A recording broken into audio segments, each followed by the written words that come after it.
Welcome to this video on AutoSys Ansible Tower solution. In this video, we will explain the Ansible Tower integration with AutoSys and what it brings to the AutoSys user community.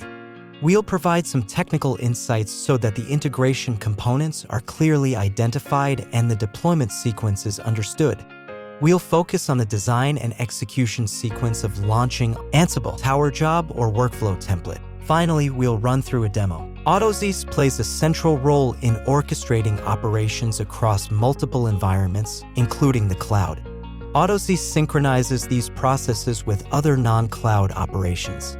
By integrating Ansible Tower, we can configure process automation centrally in AutoSys and then trigger, monitor, and supervise everything in one place. Ansible Tower processes can then be synchronized with all other environments routinely supported by AutoSys, like applications and databases. Ansible Tower's role is reduced to launch the jobs. All other functions, especially those pertaining to automation, are delegated to AutoSys. This means that we don't have to log into the Ansible Tower environment and keep on refreshing it by ourselves. We just need to specify connection details such as endpoints and authentication settings in the job definition and let AutoSys manage all the execution and monitoring aspects in any number of Ansible Tower environments. AutoSys lets us build configurations with intuitive interfaces and supervise them in simple dashboard tools designed natively for operations. Statuses are clearly marked and retrieving logs is done with a click. From an operations perspective, AutoSys highly simplifies the configuration and orchestration of Ansible Tower job or workflow templates. Externalizing operations to a tool with a high degree of third-party integration means we can synchronize all cloud with non-cloud workload. Using various agents and job object types, we can build sophisticated configurations involving multiple applications, database packages, system processes like backups and data consolidation, file transfers, web services, and other on-premise workload. The job submission sequence is fairly simple because all job definition properties are stored in the AutoSys plain old Java or POJO job. All target system properties are defined in the J2EE parameters, the Ansible Tower endpoint, which is the launch job REST API, the user, password, job ID, job run status, and so forth, depending upon different authentication. Let's look at the sequence of execution. We start with the three main components: AutoSys Scheduler, the system agent, and the Ansible Tower server. The POJO job is submitted to the system agent by AutoSys. The agent acknowledges receipt of the job from the scheduler and initiates communication with the Ansible Tower server. It needs to be authenticated first, so it posts either a basic authentication or bearer token-based authentication request depending upon what is specified in the authentication J2EE properties. The basic authentication requires the username and the password of the user that has the privileges to access the Ansible Tower server. For token-based authentication, you can generate tokens for individual users using the Ansible Tower UI. Ansible Tower provides an option to generate a token with an expiry date and time, which can be used as a secure authentication method instead of a username and password. Using this token, the agent submits the job to the Ansible Tower server as a post request. The Ansible Tower server identifies the matching job and executes it. The job execution is given a job ID to which the date and timestamps are appended. The Ansible Tower server and system agent then monitor the job until it reaches the final state. Once it obtains the final state from Ansible Tower, it marks the job to the final state in AutoSys as canceled, succeeded, or failed.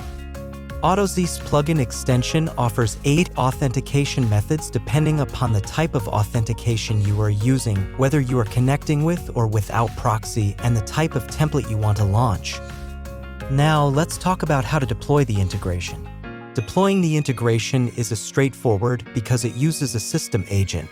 The prerequisite of the integration is to install an application service plugin which is pre-bundled with system agent. The file should have the extension CFG. In older versions of the agent, it could be a PK file. Next, you should stop the system agent with the cyb agent-s command and then install the application services plugin, the name of the plugin, and the directory where you stored it. The plugin gets installed to the agent install directory. Then you restart the system agent with cyb agent-a. Next, we need to install the Ansible Tower plugin extension. This package needs to be downloaded from Marketplace. Look for the Ansible Tower plugin extension for the AutoSys product. It's a zip which you unzip in the agent home directory under jars ext. You should back up and remove the current contents of that directory first. The integration uses Ansible Tower's public REST API. The connection is secured with a bearer token, which is obtained as part of the submission procedure. Then we design the AutoSys Pojo jobs and execute them on the Ansible Tower server. In our demo, we will first create an Ansible Tower Pojo job in AutoSys and then execute and supervise it. For the demo purposes, we are going to use token-based authentication without a proxy connection. First, let's have a look at the Ansible Tower instance. This is the templates view. An Ansible Tower template is a definition and set of parameters for running Ansible jobs. This means that a job always runs from within a template. There are two types of templates, job and workflow templates. In our demo, we are going to show and run a job template. Here is our job template. A job template always has a playbook. A playbook is a list of tasks that automatically execute against hosts. The playbook contains a YAML file. Let's have a look at this YAML file. The YAML file contains the tasks that the job will execute. In our case, the YAML file has only one task that will print a message saying "Hello World." Let's log into AutoSys now. Click on Quick View tab to look at the job definition. Select the job to open the job definition. Once the job is open, click on the Quick Edit button to view the different parameters that are required to be specified.